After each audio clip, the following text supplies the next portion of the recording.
প্রায় ৩ লাখ মানুষের বসবাস বরিশাল মেহেন্দিগঞ্জে।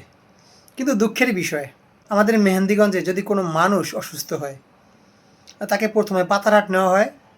পাতারহাট থেকে প্রথমেই একটা কথা থাকে, তাকে বরিশাল নিতে হবে। তার মানে আমাদের মেহেন্দিগঞ্জে সরকারি হাসপাতালে ভালো চিকিৎসা ব্যবস্থা নেই বলেই সেই রুগীটাকে তারা বরিশাল শেরেবাংলা মেডিকেলে রেফার করে। প্রচণ্ড কষ্ট একটা রুগী নিয়ে যাওয়া বরিশালে। না আছে ভালো সড়কপথ, নদীপথ দিয়ে যেতে হয়, তাও আপনার স্পিড বোটে যেতে হয়, রিজার্ভ করে নিতে হয়, প্রচুর টাকা খরচা হয়। এ তো গেল চিকিৎসা ব্যবস্থার কথা। দ্বিতীয় একটা কথা হলো, না আছে ভালো একটা ব্যাংকিং ব্যবস্থা।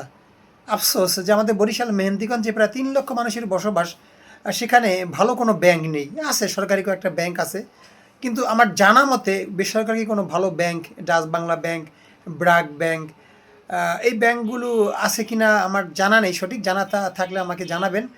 আর দ্বিতীয় কথা হলো, ব্যাংক থাকুক না থাকুক সেটা বড় কথা নয়।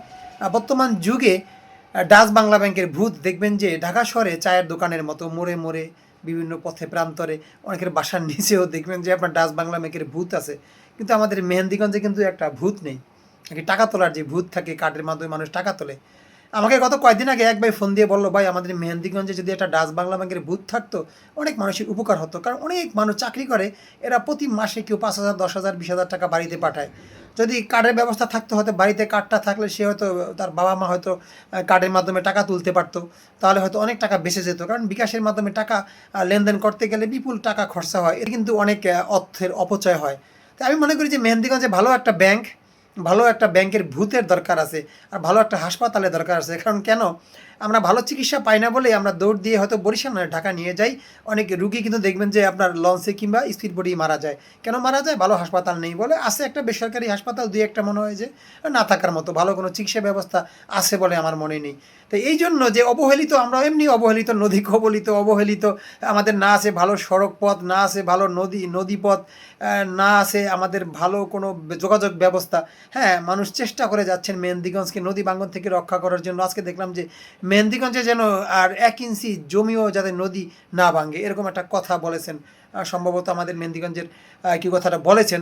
ভালো লাগলো যে আসলে যদি 1 ইঞ্চি মাটিও আমাদের নদী ভাঙ্গন কবলিত অবস্থা না হতো, নদী না ভাঙতো, তাহলে মেহেন্দিগঞ্জ পরিবর্তন হতে সময় লাগতো না। কারণ এখানে অনেক নামি দামি গুণী মানুষ আছে, এখানে অনেক ব্যবসা প্রতিষ্ঠানও আছে, এখানে বড় বড় বাজার আছে, অনেক মানুষের স্বাবলম্বী মানুষ আছেন। তাদের মাধ্যমে মেহেন্দিগঞ্জকে উন্নয়নের শিখরে নেওয়া কিন্তু বেশি একটা কষ্টসাধ্য ব্যাপার না, যদি পরিকল্পনা থাকে। এখানে যদি একটা গার্মেন্টসের ব্যবস্থা থাকতো, এখানে যদি ভালো হাসপাতাল থাকতো, ভালো স্কুল কলেজ থাকতো, হয়তো পরিবর্তন হয়ে যেত। তো এই জন্য আমি মনে করি এখানে একটা ভালো হাসপাতাল, ভালো একটা ব্যাংকের ব্যবস্থা, একটা ভূতের ব্যবস্থা, ভালো একটা স্কুল কলেজের ব্যবস্থা থাকতো, তাহলে মানুষ হয়তো অন্য জায়গায় গিয়ে লেখাপড়া করতো না। আর নদী বাঙ্গনটা যদি আমরা যদি একটা ভেরি বাদ দিয়ে যদি মেহেন্দিগঞ্জকে নদী বাঙ্গন থেকে রক্ষা করতে পারতাম, যদি 1 ইঞ্চি মাটি যদি নদীতে আর না ভাঙতো, এই মেহেন্দিগঞ্জ পরিবর্তন হতে সময় লাগতো না। কারণ বেড়িবাঁধ থাকলে রাস্তাঘাট টিকে যাবে, আর কালভার্ট থাকলে ভালো রাস্তাঘাট টিকে যাবে এমনিতেই, যেভাবে আপনি করেন না কেন। আর আপনি যতই রাস্তাঘাট করেন না কেন, থাকবে না। কারণ হলো যে চারিদিকে নদী, এটা হলো বড় সমস্যা। আর মাদক বড় সমস্যা, এই মাদক নির্মূল করতে হবে। চুরি একটা সমস্যা, এটা নির্মূল করতে হবে। আমি মনে করি আমাদের প্রশাসন, আমাদের যারা বর্তমানে আমাদের মাননীয় মন্ত্রী হিসেবে আছেন, বিষয়গুলি উনি গুরুত্ব সহকারে দেখবেন। উনি খুবই ভালো মানুষ, যোগ্য মানুষ, তার অনেক প্ল্যান পরিকল্পনা আছে।